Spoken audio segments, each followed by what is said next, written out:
fortunate in a way to live in a time where there's so little trust in the British government. We're very fortunate, I suppose, that this is happening at a time where we know that the law has become a kind of weapon.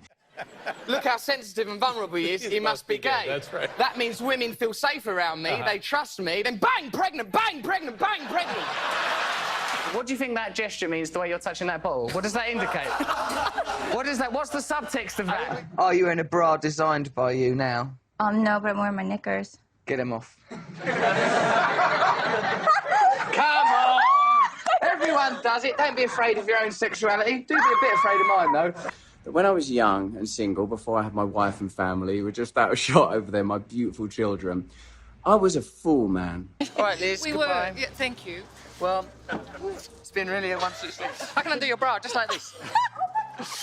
I was a fool before I lived in the light of the Lord.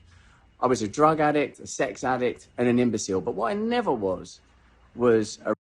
Well, it looks like Russell Brand, who has already gone through several rebrands, is gonna have to do another rebrand. For a really long time, he has been lionized as an irreverent truth teller, a comedic anarchist and countercultural voice.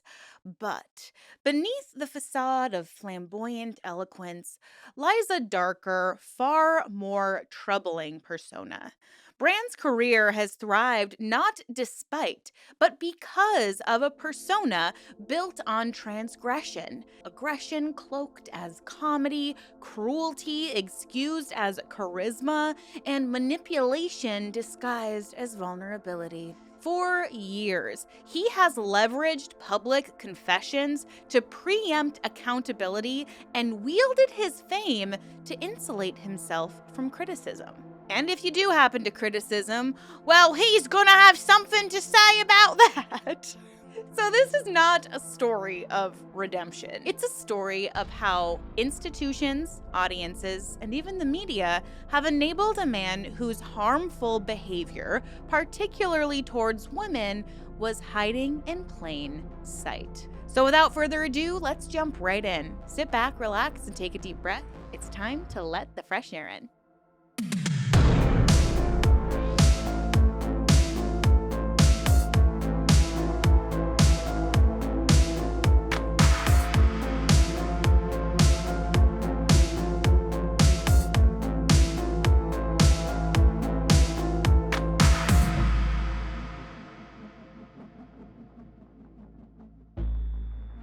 Hello everyone, welcome back or welcome if you're new. My name is Erin and I am fascinated by all things cult, true crime, and unique spiritual practices. I also like to call out spiritual influencers, and I think we all saw Russell Brand go through the failed comedian, failed actor to spiritual influencer pipeline, and then suddenly he became like an almost alt-right, but possibly even could be defined as alt-right voice on the internet. And it has just been way too long that he's been getting away with problematic rhetoric and even more disgusting behavior. So we're gonna jump right in, okay? Let's boogie, let's do it. More allegations are coming out, so by the time this video is uploaded, there's some other bomb that drops in this story.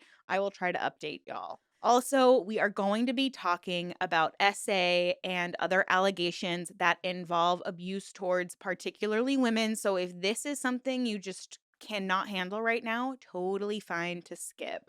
A lot of my videos have trigger warnings like this. So I feel like if you're here, you're probably ready to hear some traumatizing details about certain stories. But if you're not there today, totally understand. So let's go. Let's learn a little bit about Russell Brand before he came to the spotlight, because he had a real journey from troubled youth to this international celebrity and self-styled revolutionary.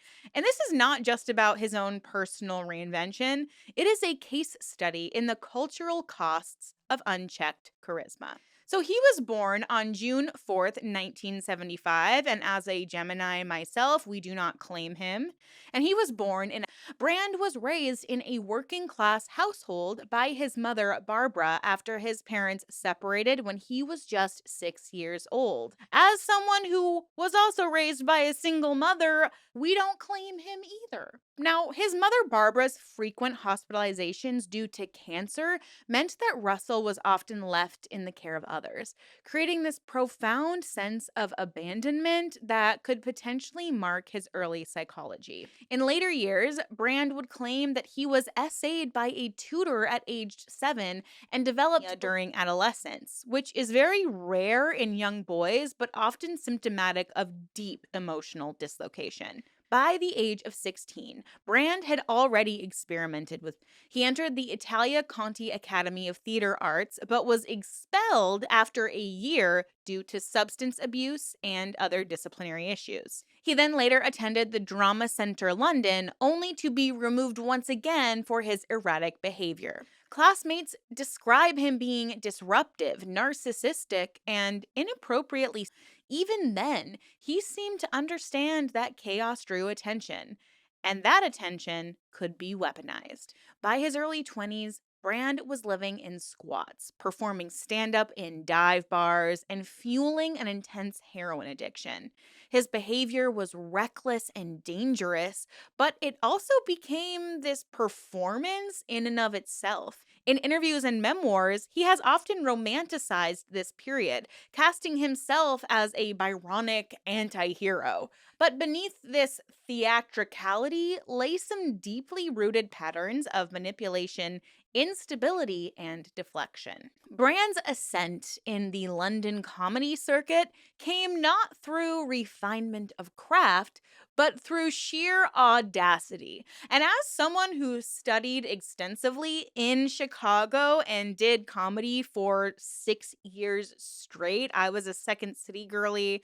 I was like, I'm going to be on SNL one day. Sometimes you need a little audacity to get through, and a lot of people need a lot of substances to keep up with the demands of the lifestyle. Because I'm talking you work a 9 to 5 and you are at a rehearsal or a show every single night of the week. Every single Wednesday would start at either 10 or 11 p.m. So it's definitely a lifestyle that takes some audacity. But we don't need to weaponize that, right? We don't need to also offend or other women, do we? No, we don't. Now, Brand's early shows, particularly his 2001 Edinburgh Fringe production called Better Now, recounted his recovery from addiction in a very poetic and often disturbing detail. He spoke openly about drug binges, psychiatric holds, and escapades. Critics noted that while the show was raw, it also seemed performatively self-indulgent, which, I don't know, really just sounds on brand for Russell Brand. But what truly set him apart was his fusion of eloquence, but also vulgarity. He wielded ornate language as a smokescreen, masking his cruelty with his cleverness. His routines frequently included graphic tales of conquests, often involving women whose identities were thinly veiled. In one notorious bit, he joked about having with a woman while she cried, claiming that her tears acted as the lubricant. And the audience laughed. And that became a recurring pattern. Pain transformed into a punchline. He often bragged about the volume of women he slept with, the methods he used to manipulate them into bed, and his lack of emotional connection. Rather than challenging these attitudes, the media instead celebrated them. Brand was profiled in The Guardian, The Independent, and even Rolling Stone as a thinking woman's symbol. A paradoxical title for someone whose public act demeaned women at every turn. Brand's first major TV job came in 2000 as a VJ for MTV UK. But in 2001, he was fired for showing up to work dressed as the day after 9/11. Oh, and he brought his to the office.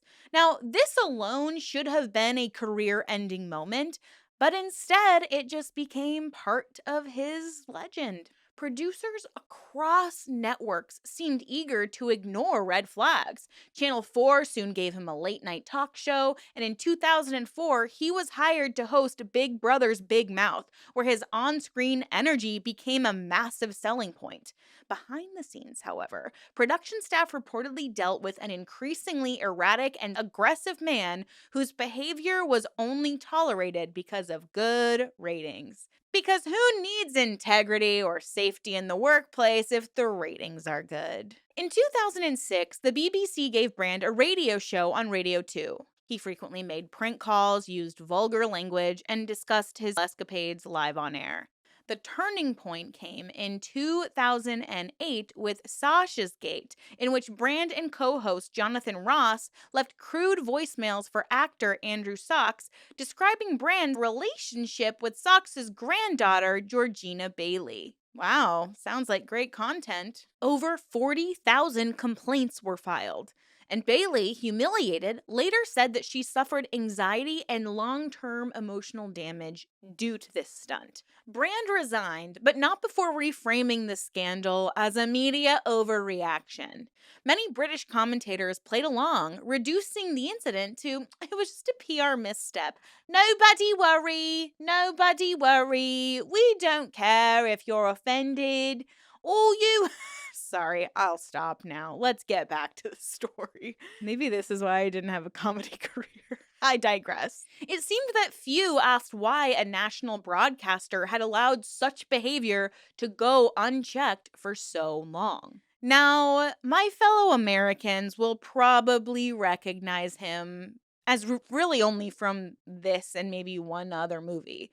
But in 2008, Brand was cast in Forgetting Sarah Marshall as Aldous Snow, a hedonistic rock star whose traits, oh shocker, seemed to mirror Brand's own traits. And this film was a hit, and I can confirm I love this movie. I will still watch it if I need a good laugh. And Hollywood quickly just seized on his image. And then he reprised the same role in Get Him to the Greek, and he starred in Arthur in 2011 and also voiced Dr. Nefario in Despicable Me. But this man's press tours were chaotic. He made lewd comments to interviewers, hosts, and interrupted programs. During a 2011 appearance on MSNBC's Morning Joe, he mocked the host's intelligence, flirted aggressively with the women, and eventually commandeered the show entirely. The clip went viral as comedy, not as evidence of professional misconduct.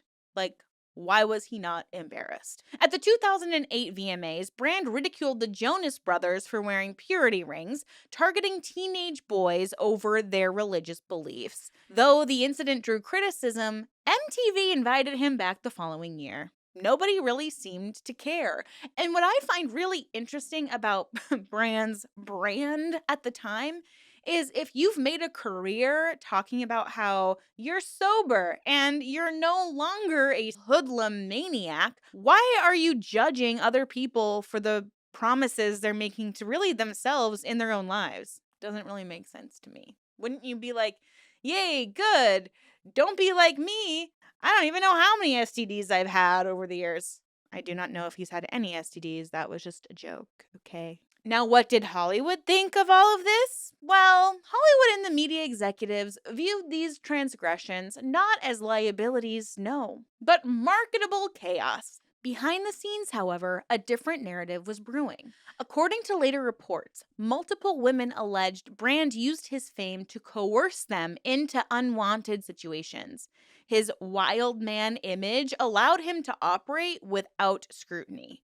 Any complaint was dismissed as misreading his charm or mistaking his eccentricity for abuse. Right. Russell Brand would end up having a very high-profile relationship with pop star Katy Perry, and this began as a storybook romance, but it ended in a way that left Katy Perry emotionally devastated. Now, the pair met in 2008 at the MTV Video Music Awards, and they quickly fell for one another.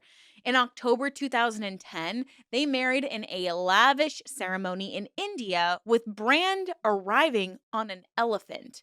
a fittingly grand symbol for a union that had captured intense media attention. Yet behind the public glamour, their marriage was plagued by mismatched expectations, and Perry would later describe her experience with him as emotional manipulation. Now, Katy Perry at the time was at the peak of her career. I mean, she was amazing, and she still is amazing. I loved her. I was obsessed with her. Her song about cherry chapstick and kissing girls, I mean, I loved that song. It was fantastic. It was like, I'm going to date myself, but it was just like the theme song of my college career. Not that I was running around kissing girls, but I definitely love my chapstick. But anyways, she's at the peak of her career in the middle of their marriage. She's touring the world as a chart-topping artist, and initially, brands seemed to admire her strength and success. She said that at first when I met him, he wanted an equal. However, as time went on, brands' attitude shifted dramatically. Haven't we heard this story before? Oh, in almost every tale you hear about a woman being more successful in the entertainment industry than her partner. Yeah. Now, according to Perry, he grew uncomfortable with her success and autonomy to the point of being very controlling of her, especially when she was on tour.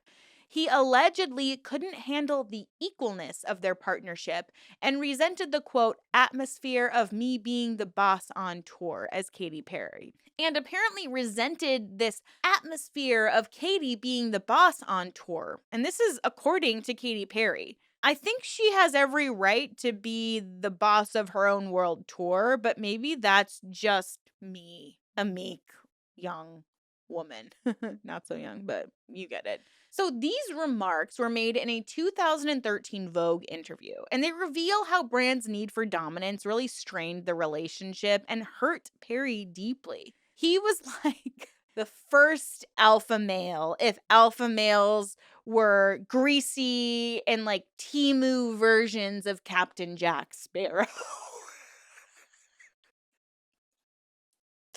Oh my God, maybe I'll rise to comedy glory if I just keep insulting Russell Brand. But what had started as this passionate romance would devolve into a dynamic where Perry felt totally undermined, almost guilty for having success, which she worked really hard for. And this left her feeling really upset and super controlled. Now, one particularly telling incident occurred when Perry attempted to surprise her husband at one of his comedy shows. She later learned that Brand had been making jokes at her expense on stage, not realizing that she was in the audience. Perry described feeling humiliated, that what she once found hysterical in Brand's humor turned hurtful when she became the butt of his jokes. This moment hinted at a lack of respect and empathy on Brand's part, reinforcing this imbalance in their marriage. The end of their marriage was as shocking as it was abrupt. In December 2011, just 11 months after their wedding, Brand ended the relationship by sending Katy Perry a text message announcing that he was divorcing her. And this can be seen in her documentary, and she is literally right about to go on stage to perform. Someone literally is like, you can cancel the show or you can fight through your pain. And she decided to fight through her pain. And it's just like, you can see the pain in her eyes, her body language. You can tell she's just in so much pain about it. And this cold, sudden dismissal, if not to make it worse right before one of her shows, was delivered on New Year's Eve, and it left her utterly reeling. She would later say that she hadn't even heard from him since he texted her saying he wanted a divorce. The fact that Brand broke up with his wife via a brief text and then just ghosted her was widely reported and critiqued in the media as a cruel act, because it was. Wow, finally, we're not pretending this guy is just, oh, he's just such a goofball. He's so silly. Yeah, he's kind of a, but like, just let him be. He's hot and funny and he has an accent, so let him get away with whatever he wants. And Perry would later hint that Brand wielded their relationship as something that he could just casually discard once it no longer served him. Or what it sounds like when he could no longer feel like he was man enough living under Perry's shadow.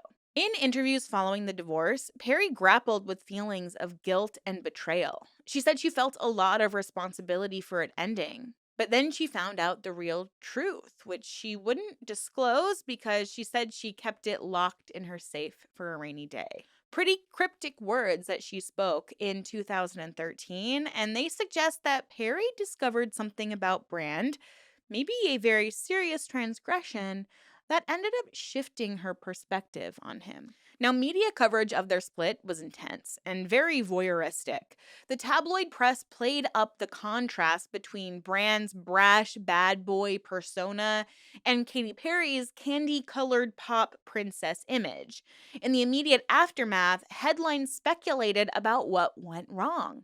Was Brand intimidated by Perry's success? Did he relapse into old promiscuous bad habits?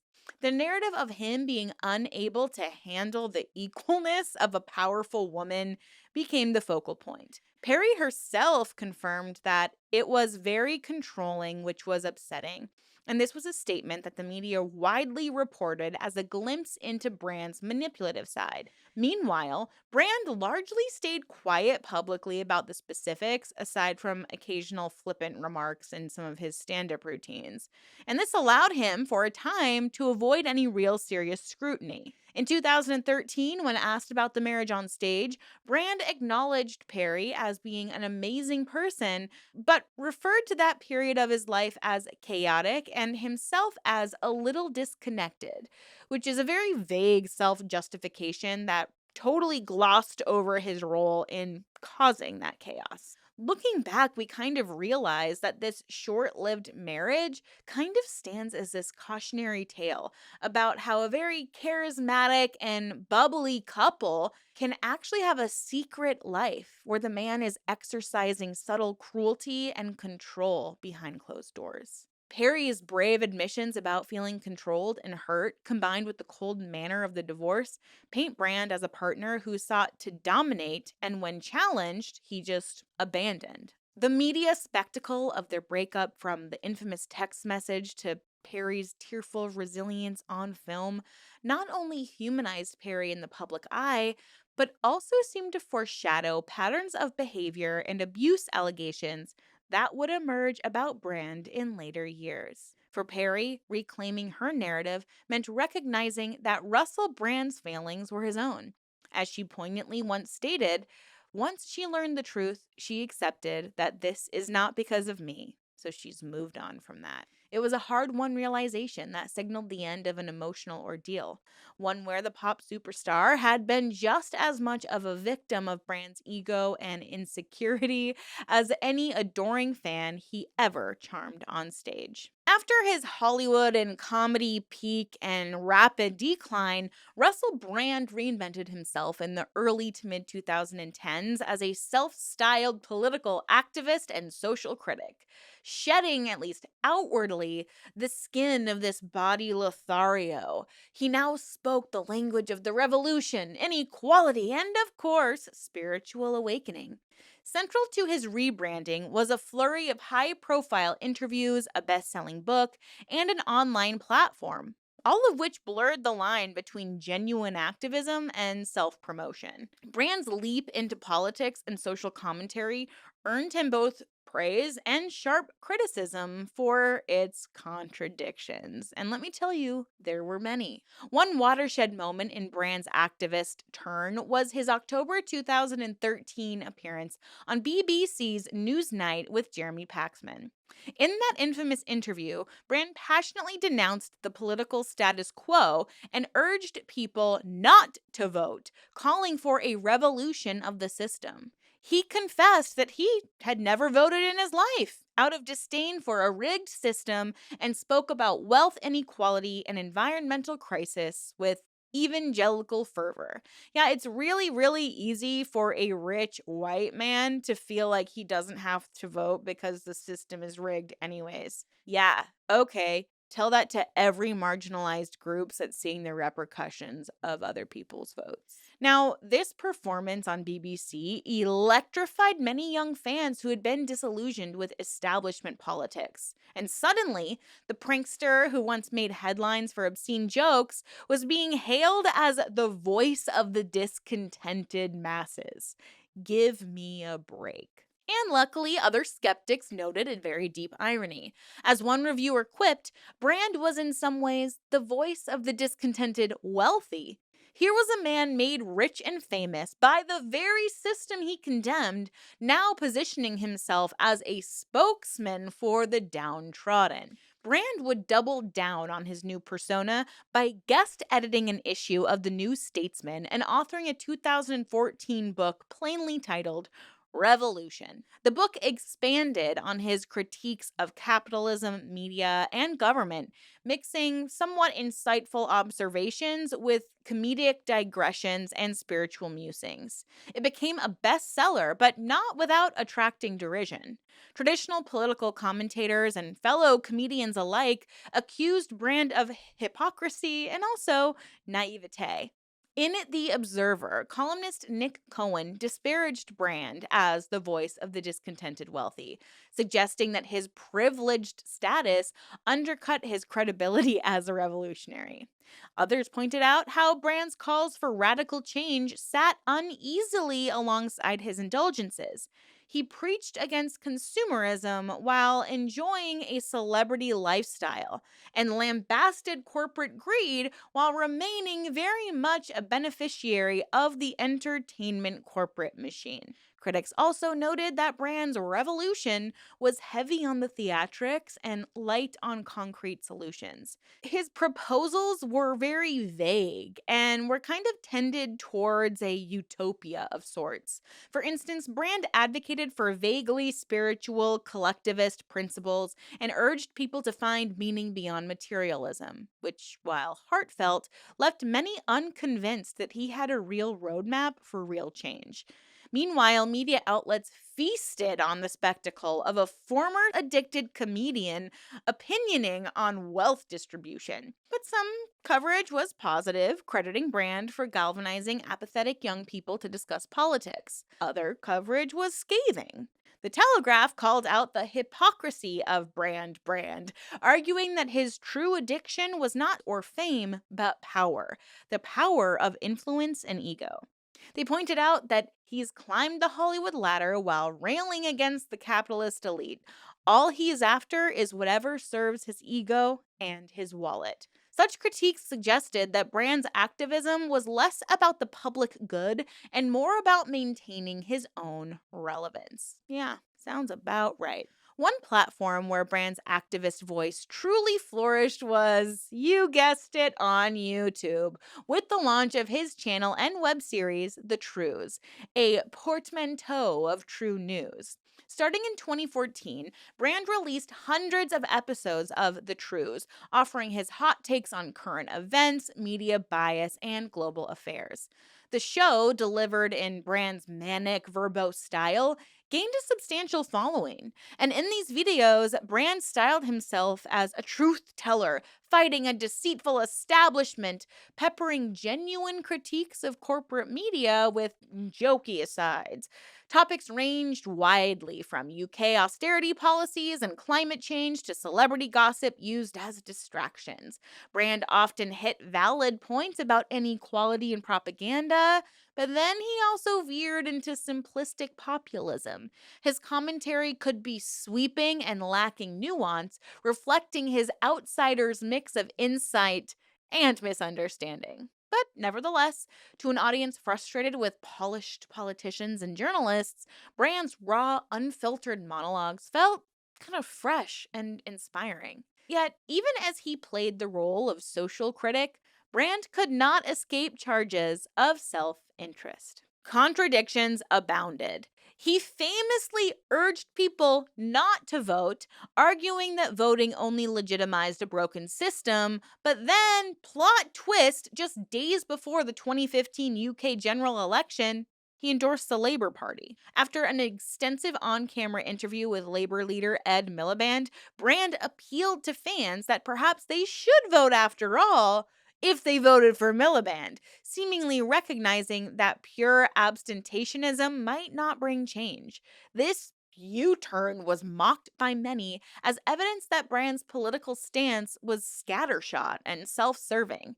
It appeared that he enjoyed the influence of telling millions not to vote until he was faced with the real-world consequences and a desire to be taken seriously by the left establishment. Similarly, while decreeing wealth equality, Brand never quite renounced his own comforts. He purchased a home, invested in projects, and even at one point was called out for a not very socialist act of evicting tenants from a property that he owned, a report that he denied, but which tabloids eagerly splashed across pages as proof of hypocrisy. Brand bristled at these critiques. At one point, he threatened to sue The Sun for labeling him a hypocrite over his luxury living arrangements, insisting that owning a nice home did not negate his message.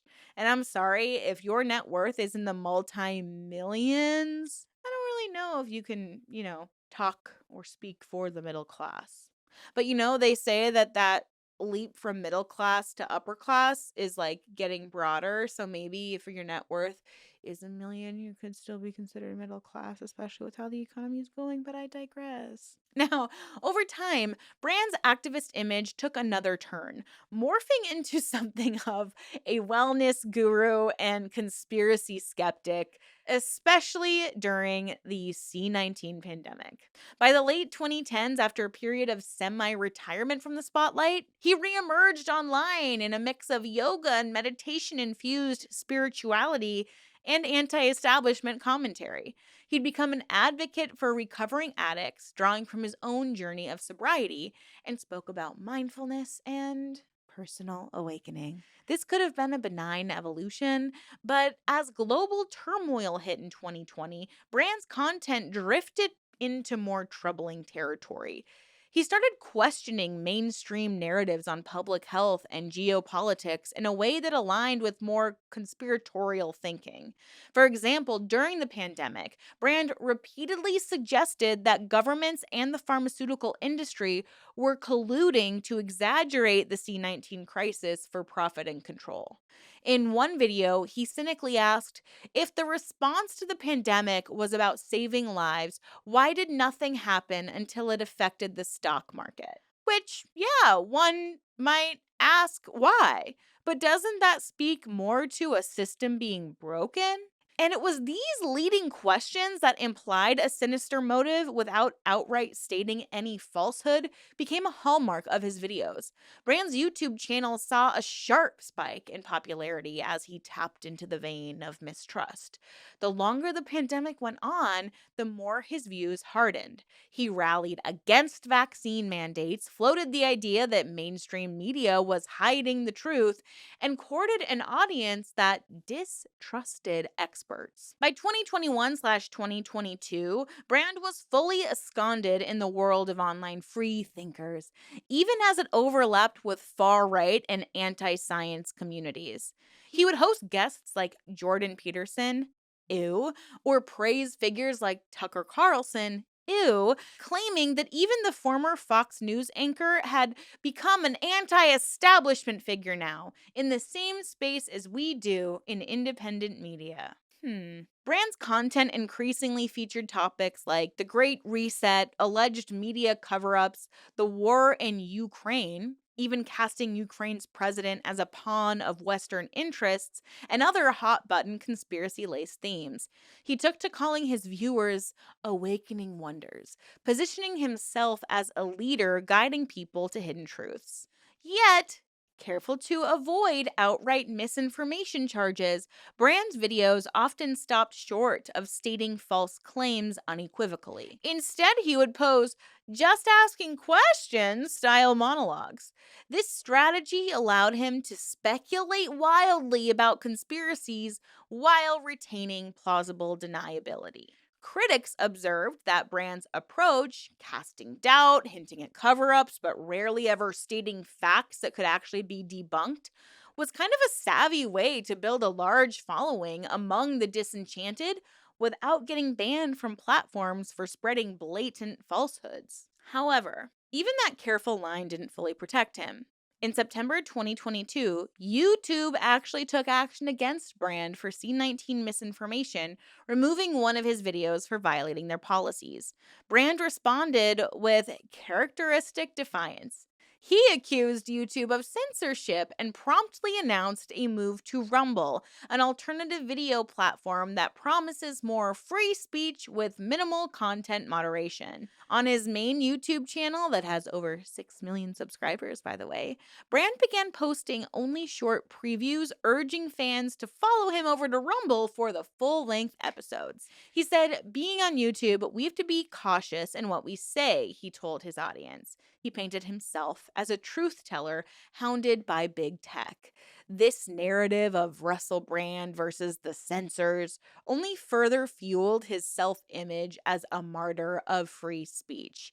In reality, the content he was spreading often did flirt with misinformation, such as questioning vaccine efficacy or claiming the pandemic response was just a smokescreen for government control. By portraying enforcement of misinformation rules as an attack on truth, Brand conveniently cast himself as both victim and hero, and this only strengthened his fan loyalty. And while we're on this topic, I just want to make one thing very clear as someone in the content creator space. YouTube makes its money from ad revenues. Obviously, the ads you see on YouTube, they pay YouTube. But these companies, since they're paying YouTube, they also can kind of dictate what kind of content they want their ad to be on. So if you are sharing really inflammatory, or even with true crime in this niche, we do have to be careful because a lot of brands don't want to be associated with murder, with conspiracy theories, with misinformation. So it's not big bad YouTube, big bad TikTok, big bad fill in the blank social media trying to shut you up. What they're actually doing is trying to make the most money because the more people, the more demographics that they can touch, and the more ads they can get on their platform, the more money they will make. So if you're spouting nonsense and saying curse words and doing all of this inflammatory stuff, then ads aren't going to want to be on your channel. There are ways that the algorithm can detect. Whenever I post a video on YouTube, I have to click buttons to confirm that I haven't said anything false or inflammatory or invoked bullying or talk about anything that would be dangerous for someone under 18 to see. And they do long checks on your videos that can take hours to ensure that the way you're rating your own video is correct. And if it's not correct, you will get a dock. Like, you will get flagged. That video will not get the same monetization because they will say, "Oh, wow, you were spreading a lot of misinformation. Oh, wow, you were talking about essaying and R-wording and all of these dangerous things that could be triggering for people." Brands don't want to be affiliated with those things. So we're going to demonetize your video, and you are not going to make much revenue because we are not going to put ads on your video because those brands don't want to be associated with your kind of content. It's not because they don't want you to spread certain messages and there's a conspiracy. It's these brands, all these brands that pay us millions and billions of dollars every year, don't want to be associated with this type of content. So they won't pay YouTube to put their brand alongside this kind of content. It's like the White Lotus thing that's going on right now, where one of the main characters who keeps having these unaliving ideations and ideations of murdering his family is wearing a Duke sweater, and Duke is like, "Hey, don't represent our brand in that way." That's the same thing happening in YouTube. That's it. It's not YouTube "Ooh, I'm going to shut you up." They don't care. They do not care. They just want money. They just want money from ad revenue. That is it. So speaking of money, guess what Russell Brand is really motivated by? Obviously, money. He constantly reminded viewers to subscribe for $60 a year to gain exclusive content, and his videos were peppered with ads, sometimes voiced by Brand himself, for wellness products and survivalist-esque gear. He established the Stay Free Foundation, ostensibly to support people recovering from addiction, which is a cause that reflects his genuine passion, but even that came under scrutiny. One charity partner cut ties with him in 2023, and until recently, the foundation hadn't filed any public accounts. So this raised questions about how funds were actually being used. To detractors, this was further evidence of the performative aspect of Brand's activism. He spoke of higher ideals and helping others, but much of his enterprise was built primarily on enriching Brand and enhancing Brand's influence so he could make more money. So to sum up this activist rebranding, we find a tangle of idealism and ego. On one hand, Brand did voice genuine concerns that were shared by many about economic injustice, political apathy, media corruption, and the search for meaning in a materialist world. He often articulated what mainstream figures wouldn't, and in doing so, brought up important discussions to audiences that might otherwise not engage with them. But on the other hand, his constant shape-shifting and contradictions suggest that Brand's primary project has always been Russell Brand. As the Telegraph incisively observed, all he's after is whatever serves his ego and his wallet. From revolutionary firebrand to wellness sage to anti-establishment YouTuber cozying up to reactionaries, Brand's positions shifted as they aligned with new opportunities for attention. The through line here is that Russell Brand's insistence that he alone is speaking truth to power, whether that power is the UK Parliament, the globalist elite, big pharma, or big tech, it is a narrative that casts him alternately as a prophet and an underdog. And it has indeed been self-serving. His 2014 promise of revolution has arguably devolved into something more like a personal media empire built on sensationalism and skepticism. For a man who once said the revolution cannot be boring, he has certainly kept things interesting. I have a pretty good memory of accounts, and I also know that I'm a person that very much respects the idea of consent. Respects the idea of consent. The allegations against Russell Brand are incredibly serious, and the way he deflects is so freaking frustrating. It is pretty extraordinary the way that these events have worked out chronologically, isn't it? It's pretty interesting because most the allegations, just so you know, the charges in fact relate to events between 1999 and 2004. You probably won't even have heard of me until, I don't know, 2005, 2006.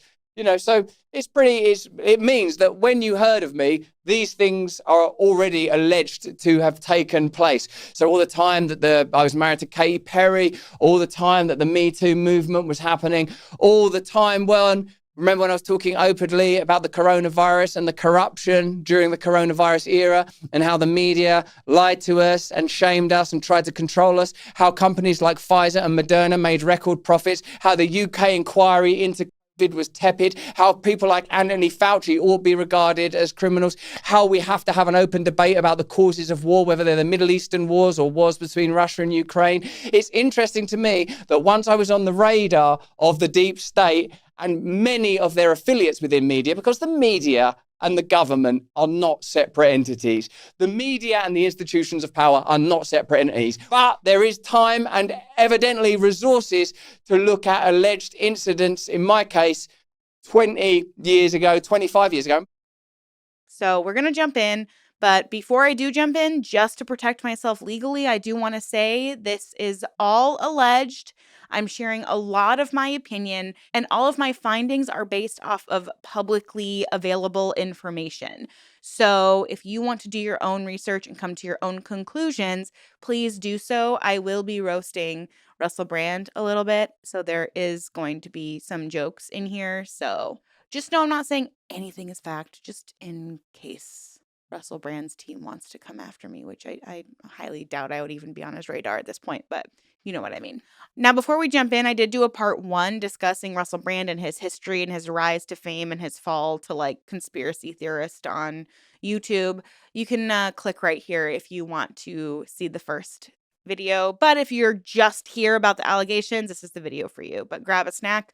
We're going to be here for a while. So we're going to start this video by laying out each allegation in turn based on those investigative reports and the brave testimonies of the women involved. The first one is going by the pseudonym Alice, and she was 16 years old and a schoolgirl when she met Russell Brand. Now, she's obviously using a pseudonym, but she describes how Russell Brand targeted her when she was just 16 and he was 31. Brand initiated a 3-month relationship with this teenager, during which time he referred to her disturbingly as the child. The child. So he must have known that she was a child. Now, according to Alice, Brand exerted emotional control over her young mind. Picking her up from school, he would provide her with scripts so she could lie to her parents about their relationship, and he basically reduced her to the status of a secret. And as someone who had a similar situation happen to me with a teacher once, and I had to have a secret relationship with him, it really messes with your head when someone that you care about tries to hide they're in a relationship with you. It sucks. So this relationship quickly turned nightmarish. In one incident, Brand forced his member down her throat, causing her to choke and gag. She recounts that she had to punch Brand in the stomach to make him stop the. Remember, she is 16 years old. I don't know what her previous experiences were, but still, that's disgusting. Alice's testimony, which aired on Dispatches, is absolutely gut-wrenching. It's a teenage girl who is literally trying to fight off a grown man's violence. She also described Brand's behavior as emotionally abusive and controlling throughout their time together. The power imbalance here is stark. Brand, a rising star, confident, and nearly twice her age, and she is just a vulnerable minor and maybe even starstruck. She probably felt like she didn't have a voice even if she was able to speak up.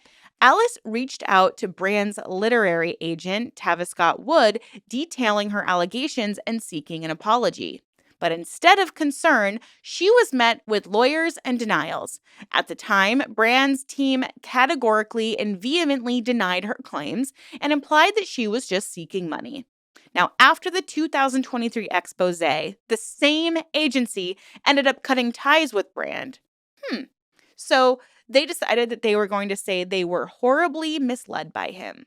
Okay, did you even ask him, or did you just not want anything to affect the fame and money that you were sure to get as Brand rose further and further to the top of comedian glory? That's probably it.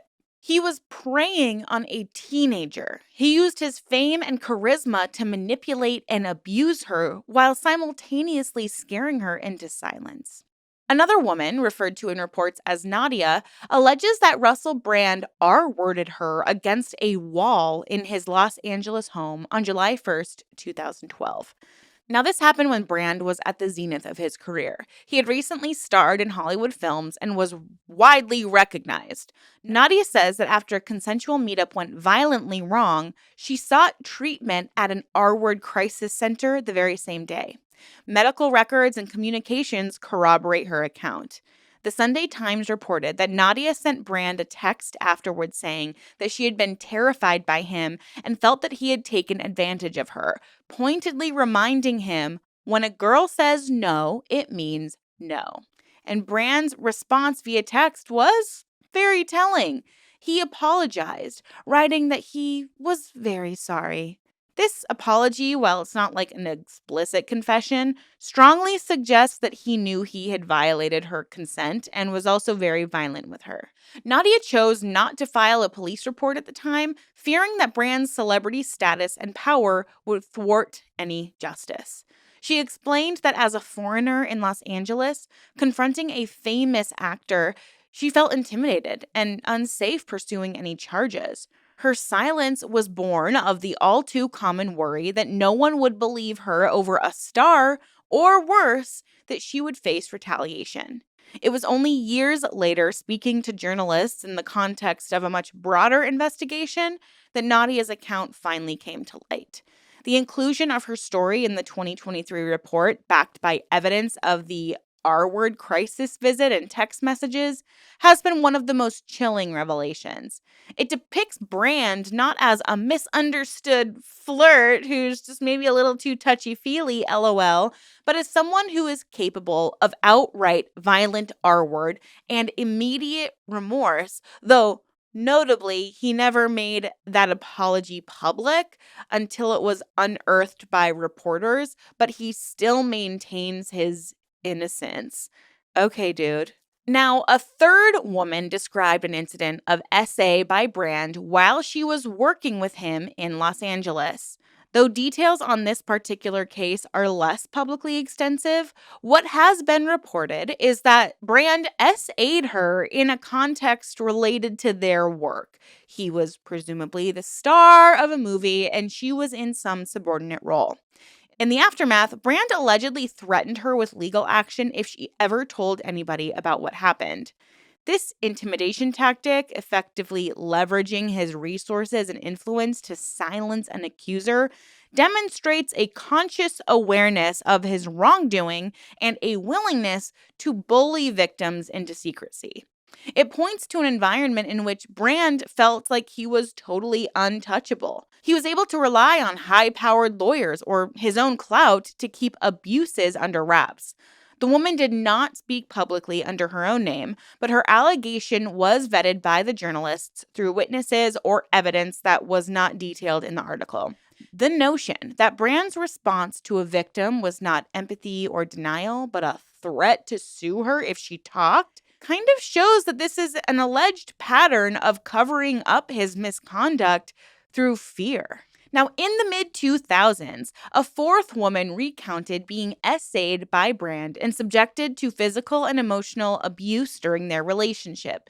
The details released were that she described being SA'd by Brand and him being physically and emotionally abusive towards her. This suggests a longer-term relationship or encounter in which the misconduct wasn't an isolated event, but part of a continuum of abusive behavior. It's possible that this account overlaps with one of the previous or could be separate, but the reporting is a bit succinct here. But in any case, it still portrays Brad as not just committing a single act of sexual violence, but engaging in sustained abuse, physical intimidation, emotional manipulation, and coercion combined. This allegation broadens the scope beyond a singular event to a pattern of DA, implying that behind closed doors, Brad could be an absolute terror to women who dated him, not just to those he met briefly. It's kind of crazy to think about this in the context of my first video, because this would all be occurring not just during his height of fame, but when he is having a public relationship with Katy Perry. And a big theme with his public relationship with Katy Perry and divorce, part of the reason for the divorce was that they were on too equal of a playing field. She was more famous than him worldwide. She was more of a household name. And this was something he couldn't quite grapple with, probably because he knew he had no real power, because he couldn't use the same tactics that he'd been using with his previous survivors and victims. He couldn't play into his own power and his own resources and make these threats because Katy Perry had her own resources. Katy Perry has more of an influence, and they happen to be teenage or late teen, early 20-year-old women, typically. So it just makes you really consider how insidious the things that this man was doing really, really were. He probably hated that he was in a relationship with a woman who had more power, more authority, more resources, more fame than him. He couldn't handle it because if she were to even post on Instagram or say at a concert what he'd done to her, he knew that it would be over for him. So instead, he sent her a text to divorce her. What a coward. So together, these 4 primary allegations formed an absolutely devastating narrative when it was published in September of 2023. Notably, the women did not know each other. Their stories were entirely independent, yet eerily consistent in themes. Each account involved Brand using his fame, his age, or his authority to push past consent, with victims ranging from minor teenage girls to adult women working in the entertainment industry. The investigation also uncovered several other women and witnesses who alleged sexual harassment and aggressive behavior by Brand, all in the same era. Among these were claims that he would habitually groom audience members from his TV shows. Researchers and runners on his Channel 4 programs said that Brand demanded they approach young women from the studio audience so he could meet them after filming. This behavior was an open secret in his production circles, part of what the Sunday Times called a culture of misogyny around Brand that was tolerated for so long as the cameras were rolling and the ratings were good. That is just disgusting. In one especially egregious anecdote reported, Brand even exposed himself to a female colleague at the BBC offices in 2008 and then laughed about it on air, an incident which only years later would be formally looked into. For many observers, the sheer brazenness of these accounts begged the question: how could this have remained hidden for so long? The truth is that Russell Brand's transgressions were not fully hidden. Pieces of the puzzle were actually in plain sight, but just not fully assembled yet, because rumors did swirl in comedy and TV circles about Brand's treatment of women. Only occasionally did his behavior make it into public view as a scandalous anecdote. Pop star Danny Minogue had publicly called Brand a vile predator as early as 2006, recounting how he wouldn't take no for an answer during a TV interview and made some lewd advances. She said this to a Mirror reporter, and the quote was printed, yet it was largely treated as a cheeky celebrity tidbit rather than a red flag of predatory behavior. Because heaven forbid we ever listen to a woman the first time she makes an allegation about a creepy dude. Likewise, Katy Perry's guarded comments in 2013 about the real truth she learned of hinted at something amiss, but without more evidence, even she felt compelled to stay silent. It took the confluence of the hashtag #MeToo era's encouragement for women to speak out, determined investigative journalism, and the weight of multiple corroborated stories to finally bring all of these allegations out into the open. When this joint investigation finally broke in 2013, its impact was immediate and explosive. Brand's initial response was outright denial, but the detail and gravity of the claims were hard to dismiss. The Dispatch's episode titled Russell Brand in Plain Sight aired on Channel 4 the same weekend and allowed viewers to hear some of these women in their own voices talk about their pain, their anger, and fear. It was all suppressed in some cases for over a decade, and it was now undeniable. The title, In Plain Sight, was apt. It suggested that Brand's behavior had long been visible to those around him, yet protected by a mix of Brand's fame, institutional failure, and media complicity. Each survivor had her own reasons for not wanting to come forward sooner, be it trauma, shame, or intimidation. But in 2023, they converged to ensure that Russell Brand would finally face a reckoning beyond the whispers. The disturbing allegations against Russell Brand did not emerge from a vacuum. For years, warning signs were glossed over and complaints were stifled or ignored by the very institutions that employed and promoted him. Brand's ascent through radio, TV, film, and online media was facilitated by a culture in which outrageous behavior was often rewarded or at least tolerated as long as ratings were high and careers were advancing. When the 2023 allegations came to light, they also cast a harsh spotlight on the institutional failures that allowed Brand's misconduct to continue unchecked. In the wake of the scandal, organizations from the BBC to Channel 4 to his own management firm scrambled to review their records, acknowledge lapses, and apologize for not doing more sooner. Within the BBC, where Brand worked as a radio presenter from 2006 to 2008, a pattern of indulgence and intimidation created a perfect storm. Brand's tenure at BBC Six Radio and Radio 2 was marked by on-air antics and off-air recklessness. Internally, some staff were alarmed by Brand's conduct, but the corporate reaction was woefully inadequate. A BBC review conducted earlier this year found that a number of BBC employees had serious concerns about Brand's behavior at the time, yet felt unable to report him. The staff believed that Brand would always get his own way, and therefore they stayed silent, as the report stated. This speaks to a culture of fear and futility. Junior employees saw that Brand was being protected by higher-ups, so complaining seemed pointless or even career damaging. In fact, the review noted a perception of a close working relationship between Brand and Leslie Douglas, then controller of Radio 2, who was one of Brand's champions until she herself resigned in the wake of the Andrew Sachs scandal. This perception that Brand was untouchable allowed him to push boundaries outrageously and with impunity. The BBC inquiry documented instances of Brand's appalling behavior in the workplace, such as urinating into bottles in the studio, throwing objects in fits of a temper, and even having sex at the workplace, including with competition winners from his very own shows.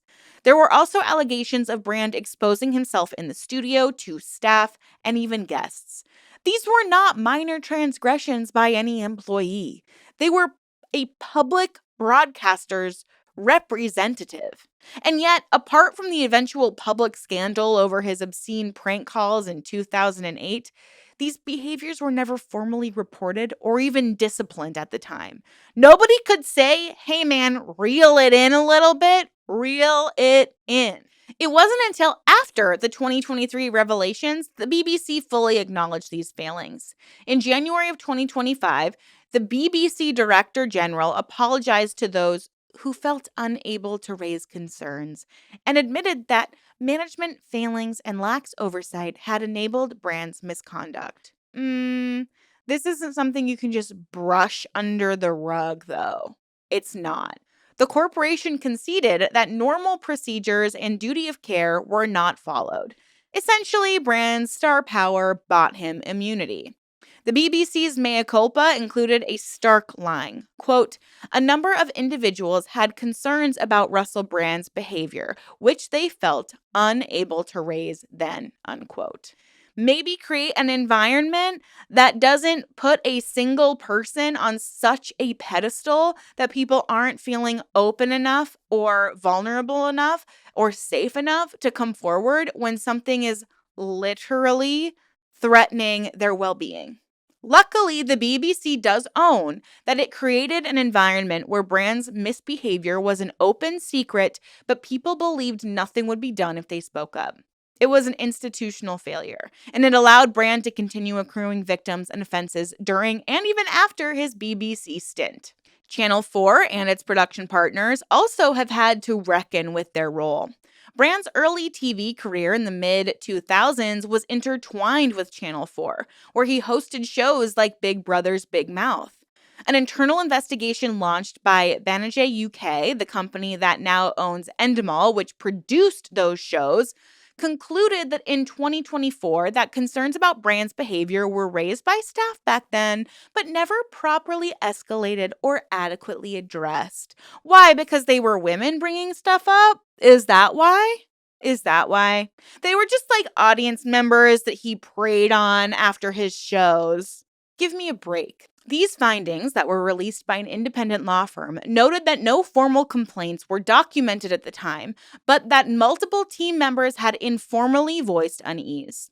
For instance, Brand frequently asked runners to find phone numbers of attractive female audience members so he could contact them after filming. Female crew members reported feeling uncomfortable or intimidated by this behavior, especially during location shoots in 2004 and 2005 while filming in Bristol. All of this was informally communicated to senior staff, but nothing was done. The investigation explicitly states that these concerns were not properly escalated or adequately addressed. Oh, it seems like that's like everyone's favorite line to use when they should be saying, yeah, we f***ed up. We really f***ed up, and a lot of young women were negatively affected by the fact that we f***ed up. In essence, management heard the whispers and chose to shrug them off, perhaps chalking it up to, it's just Russell being Russell. Compounding this negligence was the knowledge, acknowledged in the report, that Channel 4 and Endemol executives were fully aware Brand was a recovering drug addict with a reputation for being edgy when they hired him. Despite knowing his volatile background, they put no special safeguards in place to protect Brand, those who worked with him, or those who otherwise came into contact with him, including audience members. This is damning insight. The company essentially turned Brand loose in an unsupervised playground. No chaperones or welfare checks for young participants, no warnings or behavioral contracts for Brand. Absolutely nothing to mitigate risks that, in hindsight, seemed pretty glaring. Years later, after the bombshell reports, Channel 4's chief issued apologies. The chief executive of Banijay UK, Patrick Holland, apologized to anyone who was impacted and who felt their voice was not heard, conceding that processes in the mid-2000s were not as robust as today. It was the new millennium. Can we stop using that as an excuse? You should know better. Channel 4 also disclosed that it had received a formal complaint in 2009 from a woman about Brand's behavior, a complaint which they admitted was not passed up the management chain nor properly investigated at the time. In other words, even when someone tried to blow the whistle through official channels, Channel 4 failed to act. The woman who made that complaint in 2009 later told the press that she felt disempowered and unsupported, calling Channel 4's belated investigation a whitewash after having previously been brushed off. Channel 4's internal review insisted they found no evidence that top executives were aware of the specific allegations revealed in 2023 before they were published. That may be true, but it rather misses the point. The system in place actively prevented troubling information from reaching people who had the power to address it. Both at Channel 4 and BBC, a consistent theme emerges.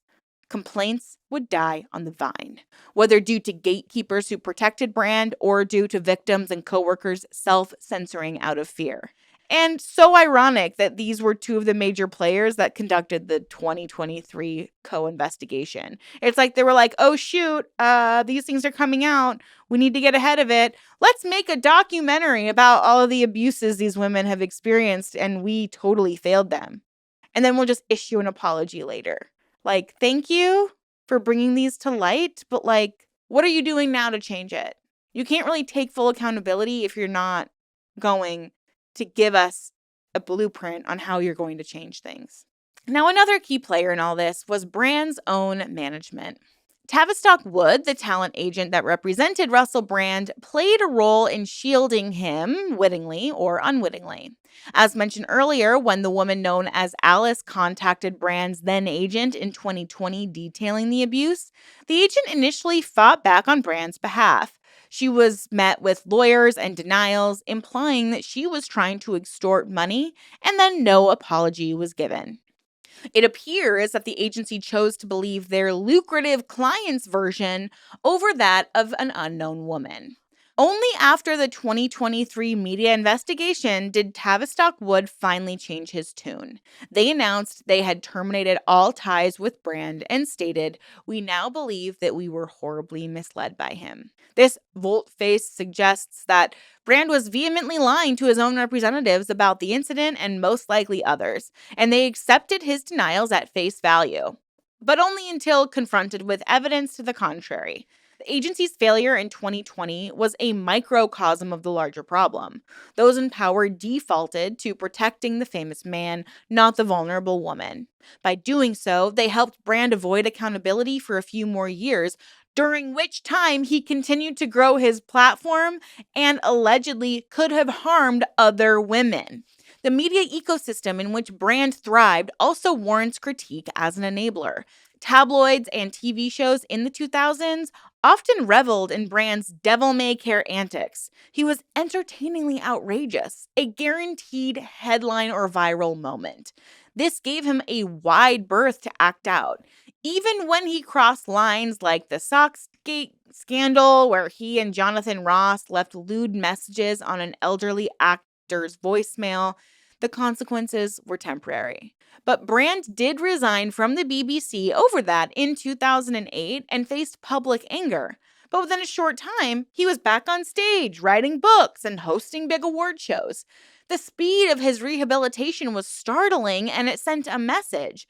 As long as an entertainer is profitable or popular, doors will just reopen. And in Brand's case, after each scandal, he seemed to bounce back with a new high-profile project. The celebrity press often shrugged off sexist or crude behavior as part of Brand's persona.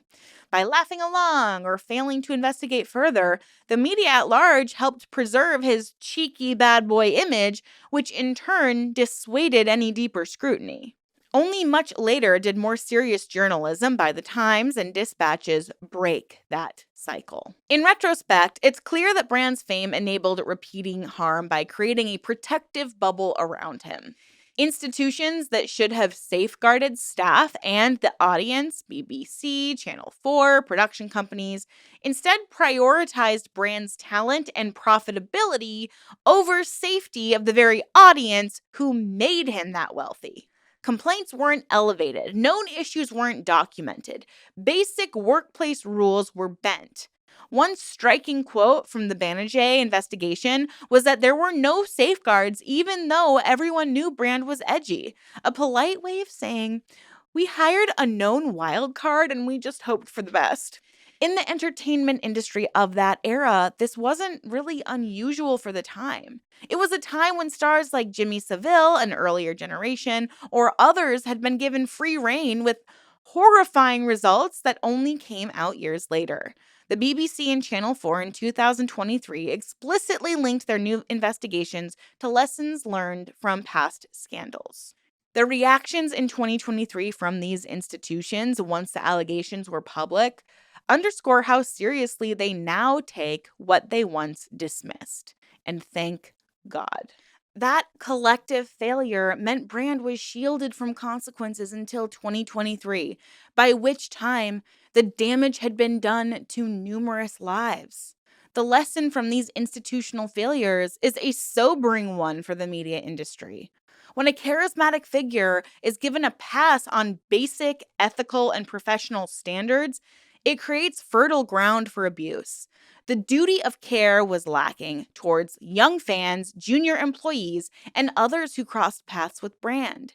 In praising his talent or chasing the profits he generated, those in charge forgot their responsibility to protect people from harm. It was only once the harm became a public scandal that real contrition and change followed. As part of that change, BBC and Channel 4 have promised updated policies. For instance, re-examining how complaints are handled, ensuring stars don't become bigger than the rules, and encouraging a workplace where raising a red flag isn't seen as futile. Whether these measures will truly prevent the next Russell Brand-type saga remains to be seen. But undeniably, the enablers of Brand's behavior have been shamed by this episode, forced to confront that by looking the other way or muffling complaints, they allowed a predator to roam free. When the news broke in September 2023 that Russell Brand was being accused of R-word essay and abuse by multiple women, Brand's response was swift and calculated. Rather than expressing shock or a willingness to cooperate with any investigation, Brand went on the offensive, framing himself as the victim of a grand conspiracy because, of course. In a video statement released on social media on the eve of the published report, because apparently he'd been given an opportunity to comment, which alerted him to what was coming, Brand emphatically denied all criminal wrongdoing. He insisted that his relationships were always consensual, a claim that he would repeat like a mantra. But the denial was just the beginning. Brand then pivoted to an elaborate narrative suggesting that he was being targeted by a coordinated media attack, all because of his outspoken views. In his initial video posted to Twitter and Instagram on the 15th of September in 2023, Brand preemptively revealed that he had received extremely disturbing letters detailing a litany of allegations against him, allegations which he absolutely refutes. Speaking directly to his followers, he described the claims as astonishing, rather baroque attacks, and said, quote, "Amidst this litany of astonishing allegations, there are some very serious allegations that I absolutely refute," unquote. By characterizing the accusations as astonishing and baroque, he had attempted to cast them as absurd or fanciful beyond belief. Brand clearly hoped to prime his audience to be skeptical of whatever was coming in the next day's news cycle. Crucially, Brand framed the situation not just as false accusations, but as that deliberate, coordinated attack by mainstream media. He pointed out that the three outlets involved, the Times, Sunday Times, and Channel 4, were mainstream establishments, and strongly implied that they had colluded to take him down. Bro, they literally were protecting you for decades. Give me a break. Quote, "It's been clear to me there's a serious and concerted agenda to control these kind of voices. I mean my voice along with your voice," unquote. This is what he told his followers, painting himself as a fellow truth seeker under siege. He asserted that the media was attacking him because of his content on big tech politics, effectively saying, "This isn't about what I did in my personal life. It's because I'm telling unpopular truths." Okay. Says every white man ever. Brand even drew a parallel to the criticism faced by Joe Rogan, who was accused of spreading misinformation, suggesting that he too was being silenced for dissent, which is hilarious considering that Joe Rogan helped get the current fascist that's running America into office by giving him a platform of millions of people. But big tech is trying to silence Joe Rogan. Give me a break. By invoking a free speech defense and claiming persecution, Brand deftly redirected the conversation from the specific allegations, which he avoided describing in detail, mind you, to a meta-narrative of him versus the establishment. This somehow resonated strongly with the audience that he had cultivated in recent years, a cohort already inclined to distrust mainstream narratives. And indeed, within hours and days, a number of high-profile figures on the right and in the anti-woke sphere leapt to Brand's side, embracing the conspiracy that he was a target of some kind of smear campaign. Elon Musk even replied to Brand's video, "Of course, they don't like competition." Okay. If big tech was trying to take you down, bro, they would kick you off of their platform. What? Musk's knee-jerk support lent significant weight to Brand's claims in the eyes of many. It signaled that this was about ideology and platform wars, not abuse. Okay. Similarly, it's like when you know the world's worst people are aligning with you and supporting you, at some point you have to recognize that you're in the wrong. Like, you just objectively have to take a step back and be like, if Andrew Tate is speaking up in support of me, maybe I should stop what I'm doing. Because Andrew Tate loudly backed Brand. Tate brazenly welcomed Brand to the club of men whom he believes are falsely accused as a way to be silenced. Tate announced an emergency meeting to tell everybody the truth about what's happening to Russell Brand, claiming, "I know things I shouldn't know." This rhetorical style, hinting at hidden knowledge, seemed to mirror Brand's own conspiratorial approach. And the irony of Tate, a self-described misogynist who's currently awaiting trial for sex crimes, defending Brand, was luckily not lost on observers. It underscored how Brand's denial strategy had aligned him with a coalition of deeply polarizing figures. Far-right commentators and conspiracy peddlers saw in Brand's situation a rallying cry for their broader grievances against the media and the hashtag #MeToo movement. Tucker Carlson, another awful dude, also chimed in. Carlson speculated that Brand was being punished not for sexual misconduct, but for questioning drug companies and the war in Ukraine. Okay? This is in line with Carlson's own narratives and helped reinforce the notion that Brand's truth-telling got him in trouble. Literally, nobody cares about you guys that much. We all want you to shut up, but there's not a cohort of media companies that are trying to do that because guess what? There's bigger shit going on in the world. No one cares about you that much because if they did, there would have probably been like an assassination attempt or something. Like, what? What? Cough. Likewise, a British TV personality on GB News, Beverly Turner, publicly supported Brand, tweeting that he was being attacked for creating autonomous, knowing, and original content, and telling him, "We're with you." And luckily, she faced backlash for this, as many felt it was a callous dismissal of potential victim stories, but it did show how divided opinions were. Now, on the other side of the public opinion, many were horrified by the allegations and found Brand's conspiracy-laden denial deeply troubling.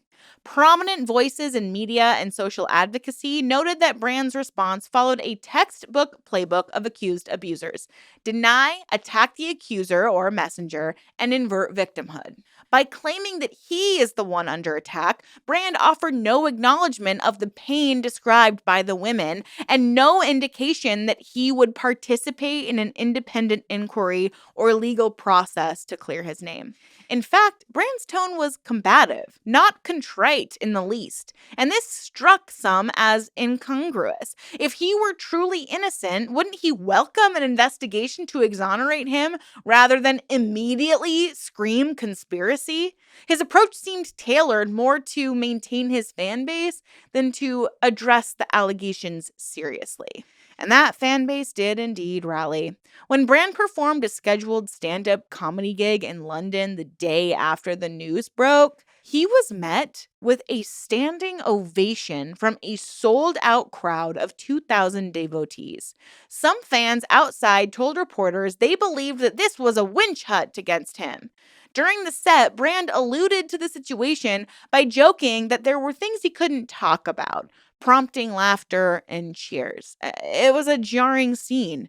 A man accused of heinous acts receiving adulation as if he were the wronged party. This live audience support just demonstrated how Brand's cultivated image and loyal following insulated him, at least initially, from total reputational collapse. Many of these fans had followed him on his YouTube journey down the rabbit holes of anti-establishment rhetoric. They were primed to suspect any media story, especially one damaging their very own hero. Meanwhile, media organizations took swift actions that showed that they were taking the allegations seriously. The BBC and Channel 4, as noted, launched internal investigations and removed Brand's content from their archives. Production companies like Banijay announced that they were looking into whether complaints were missed. The promoters of Brand's ongoing comedy tour postponed his upcoming shows indefinitely. And significantly, YouTube moved to demonetize Brand's channel, blocking him from earning ad revenue in light of the serious allegations and citing its creator responsibility policy. This cut off one of Brand's main income streams. Reportedly, he had been earning a big sum annually from his online presence. And Brand decided to blast YouTube's decision as part of the censorship against him. But the platform's action sent a message. Being under credible investigation for sexual crimes is not compatible with being a paid content partner. Brand's professional relationships also swiftly unraveled. His talent agency dropped him the day the story came out. A publishing deal for his upcoming book was canceled. The women's charity Trevi, which had been supported by Brand's foundation, severed all ties, stating that they could not be associated with him given the allegations.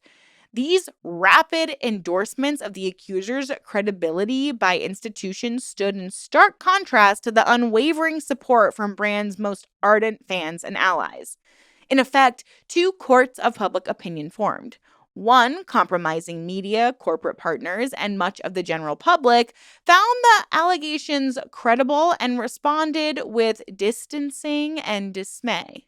The other, comprising Brand's loyal audience and anti-mainstream figures, doubled down in defending him, some alleging a smear campaign. Okay. Amid all of this, the women's voices emerged through the media coverage and the Dispatch's documentary, garnering significant sympathy and support from viewers who found them believable and brave. The graphic text messages, like the no means no text and the contemporaneous medical records, lent strong credibility to their accounts. In many minds, those pieces of evidence alone undercut Brand's blanket denials. On social media, countless people, including many survivors of abuse, lambasted Brand's conspiracy claims, arguing that it was insulting and far-reaching to suggest that multiple women, plus journalists, plus hospital staff, had all colluded to fabricate a grand lie. For them, Occam's razor applied. The simpler explanation was that Brand did these things, and now he didn't want to face the consequences. Brand maintained public silence in terms of formal interviews or press conferences, and instead let his online videos and occasional statements through lawyers do the talking. As investigations progressed, the Metropolitan Police by late 2023 had begun actively investigating and even appealed for other victims to come forward. Brand retreated to the confines of his online tribe. He continued making content on Rumble where he would speak freely. In these videos, while he couldn't avoid the elephant in the room entirely, he largely stuck to his usual topics, global politics, etc., perhaps on legal advice not to address the allegations in detail. But the tone of persecution increased. He painted the actions against him, like YouTube demonetization, as evidence that he was right about being targeted. No, you're just facing consequences of your actions, bro. One consequence of Brand's alignment with the conspiracy narrative is that it put him at odds with his earlier progressive allies. Many left-wing or liberal fans who admired his stances on inequality were appalled by his deflection tactics and by the unsavory characters who were flocking to support him. Whatever remained of Brand's credibility in mainstream progressive circles totally evaporated. He became, in their eyes, another famous man accused of abuse who chose to punch down rather than take responsibility. And this was a far cry from the man who once professed feminist sympathies and spoke of respecting women, as Brand had often claimed that he'd changed from his younger, shagger persona and that marriage to Katy Perry and later fatherhood had reformed him. Now his response seemed to completely lack compassion for any women who might have been hurt. In the court of public opinion, the immediate fallout was mixed but tilting heavily against Brand as more details came out. Polls or surveys might have shown that many were inclined to believe the accusers given the weight of the evidence. Brand's hardcore fan base was vocal but relatively small in the grand scheme of things. And with each day, more institutions distanced themselves, even ones he previously counted as friendly. For example, comedians who had once shared stages with him largely condemned misconduct and voiced support for the victims, though some were very careful to say the claims should be properly investigated. It became professionally retroactive to side with Brand's narrative, except in the very fringe platforms that he would now occupy. By the end of 2023, Brand's strategy had effectively placed him in a silo, king of his loyal corner, but exiled from the mainstream. His denial and conspiracy claims may have kept a portion of his audience intact, and indeed, his follower accounts on alternative platforms surged as sympathizers tuned in to support him and spite corporate media. But it came at the cost of any broader public rehabilitation. Brand showed no sign of the self-reflection or humility that some audience might require to even consider forgiving him, nor did he express willingness to meet with investigators or address any inconsistencies. This defiance might have been a legal strategy, admit nothing, concede nothing, but in the realm of public opinion, it read as arrogance and evasiveness. It's worth noting that by aligning with the likes of Tate and far-right pundits, Brand essentially torched his bridges to the mainstream credibility he once had. As an author of Revolution and an invited guest on BBC, etc., he fortified his base at the expense of ever convincing the broader public of his innocence. For Brand and those firmly in his camp, the belief persists that he is a martyr of cancel culture, that the allegations were exaggerated or false and dredged up to destroy a powerful independent figure. Before the majority, the accusations stand as part of an evidence-based investigative effort to hold a celebrity accountable, and Brand's combative response only deepens their conviction that he has something to hide. As 2024 and 2025 unfolded, with police investigations leading to actual charges being filed against Brand in the UK, including for an alleged 2003 showing that even older cases were now being pursued, Brand's public stance remained one of denial. If anything, he cast the legal process as further proof of the system ganging up on him. This ensured that his situation remains polarizing. A significant segment of the public sees Russell Brand as a disgraced figure whose own hubris and lack of remorse compound the original sins he's accused of. Another segment, much smaller but very loud, echoes Brand's own refrain, "Stay free," as he tells his viewers, refusing to bend even as the world turns against him. So, Brand's response to the allegations, a mix of flat-out denial and elaborate conspiracy narrative, not only failed to exonerate him in the eyes of most, but actively reshaped his public identity. He went from being a comedian-turned-guru to being, in essence, a hero of the conspiracist fringe. In trying to win the battle of public opinion through deflection, he may have further lost the public's trust at large, even as he solidified a cult-like following. It's a gamble that mirrors Brand's wide life approach, high risk, contrarian, and centered on his personal narrative of rebellion. Whether that will do him any good in the legal courtrooms is going to be another matter entirely. Russell Brand's trajectory from edgy comic to Hollywood actor to political firebrand was, for many years, hailed as a tale of personal reinvention and modern celebrity. But now, in light of the extensive allegations and revelations, his story reads more like a cautionary saga of unchecked fame and enabling unchecked abuse.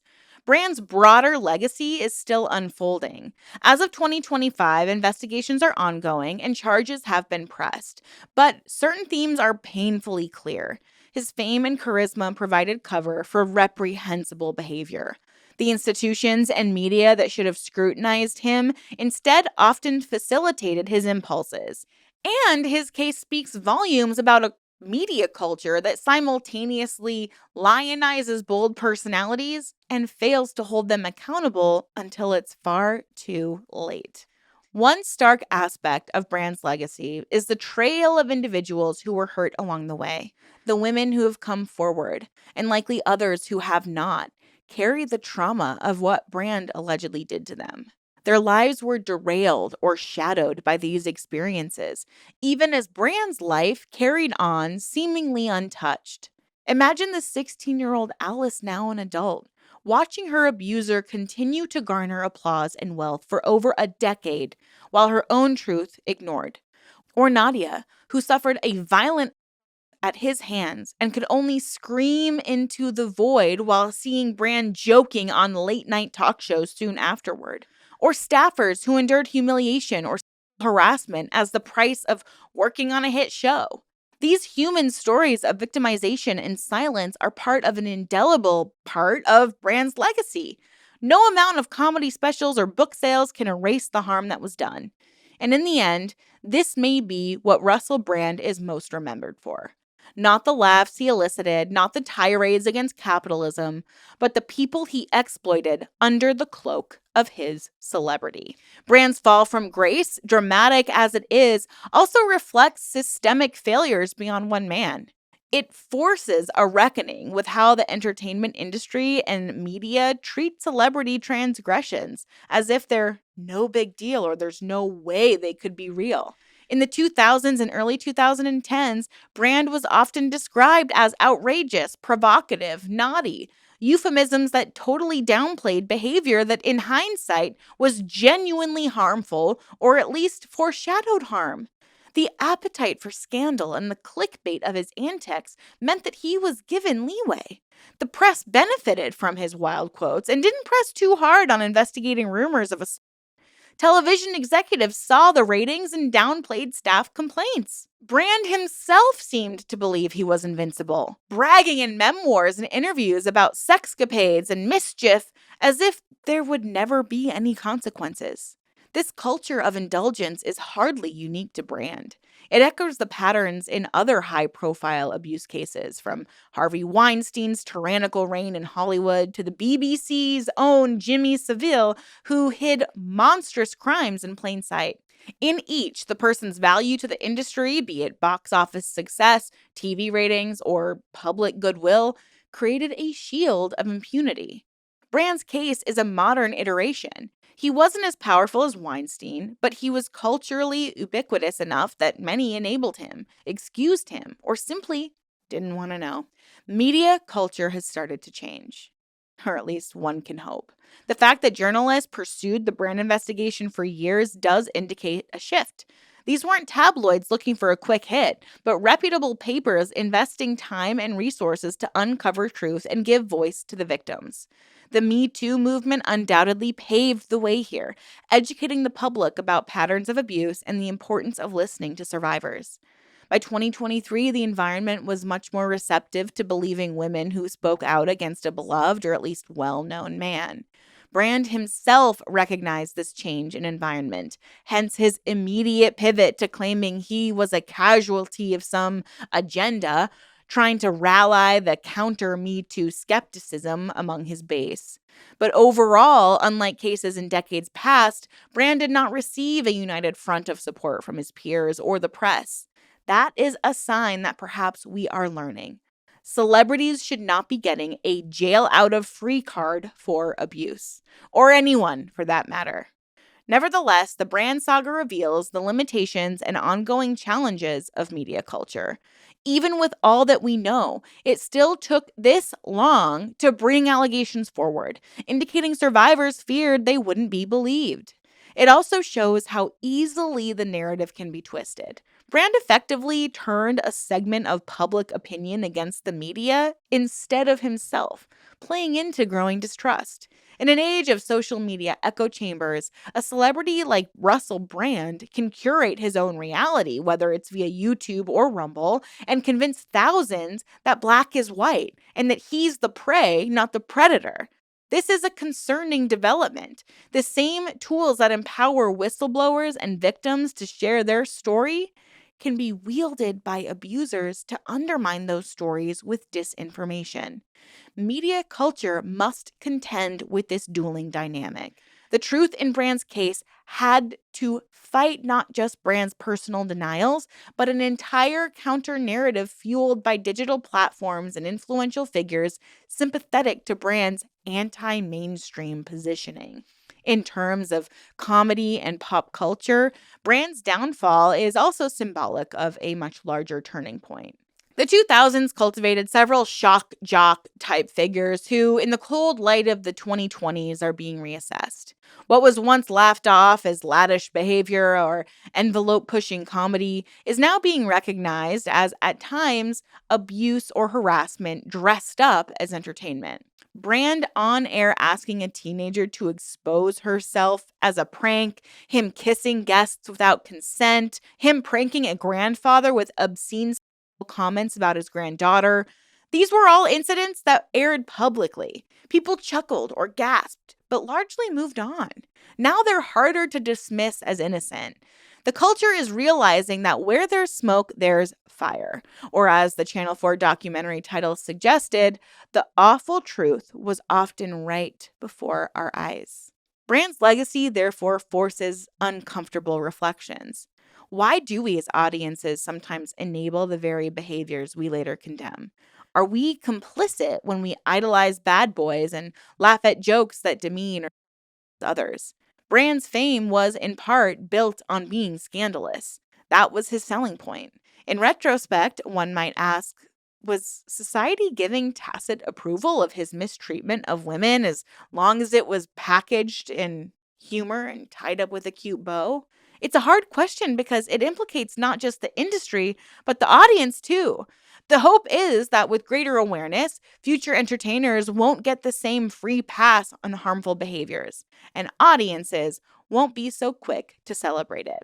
For Russell Brand personally, the legacy he likely envisioned for himself as a kind of revolutionary or thought leader has been irrevocably marred. His influence now is confined mostly to the fringes. The mainstream discourse around him is focused on these grave allegations and what they signify. Even if in a court of law he were somehow to evade conviction, the court of public opinion has rendered a harsh verdict. His reputation in the broader culture is in tatters. When future histories of this era of entertainment are written, Brand may well be footnoted as an example of the Me Too era reaching British comedy, a high-profile case of a provocateur being held to account. His name might invoke not the laughs he got, but the justice belatedly delivered.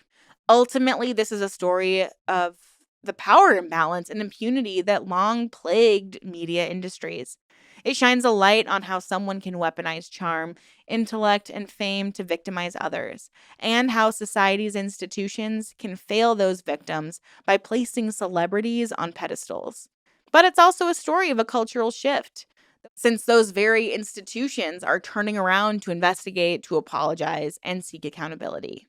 The fact that Channel 4 and the BBC took action, that the police got involved, that prominent media outlets published these allegations, it does show progress. We're gradually, ever so gradually, dismantling the myth that brilliant or famous men should be excused for bad behavior. Russell Brand once often spoke of transformation, both personal and societal. And indeed, his own public image has transformed, though probably not in the way he hoped. He has transformed from a comedian who mocked the powerful into a symbol of how the powerful can be brought down by their own abuses. His case challenges the media industry to transform too, to create an environment where someone like Brand can't operate in plain sight for so long without intervention. If the industry and the audience truly learn from this, then perhaps the final legacy of the Russell Brand saga will be one of cultural growth, a collective vow to value people's safety and dignity over a celebrity's unchecked freedom to just do as they please. As one TV executive put it after reviewing what happened, had today's protocols existed back then, they were clearly not understood and adhered to. We're extremely sorry to anyone who was impacted by this behavior and felt unable to speak up. That apology, however tardy, is part of Brand's legacy too. A reminder that the voices that went unheard for years must never be forgotten again. Thank you so much for tuning in today. Please let me know down in the comments below if you watched to the end. I also want to let y'all know I am going to be reposting these videos as one huge video either this weekend or next week. So if you see another Russell Brand video on my channel within the next 7 days and you've already watched these ones, it will be a repeat.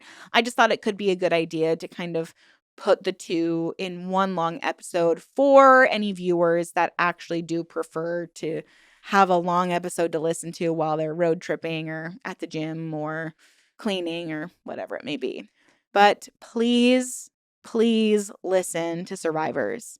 Because when we don't listen to survivors, when the general public consensus or instinct is to not believe survivors, less people speak out, less people come forward, and more people are harmed. Let's not be a part of enabling abusers because we don't want to listen to victims. Let's be a part of the change. Let's be a part of moving forward where we can really embrace the beauty of equality among men, women, however you identify. It's really sad to me that we live in this place, this time that it seems that we're constantly at odds with each other just based on how we were born, based on how we were brought into this world, instead of focusing on the gifts we were given being in this world. What if we celebrated each other's differences instead of demonized each other for those differences?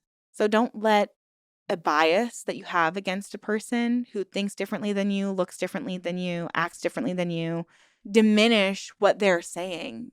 Don't let it diminish any abuses they're brave enough to come forward and share. I hope that this channel can be the catalyst for the people who view it to start moving in that direction. At least that's a motivator for me when it comes to my channel.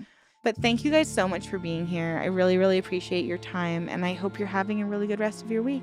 I will see you in my next video very, very soon. Stay safe out there, ask questions, and always stay skeptical. Until next time.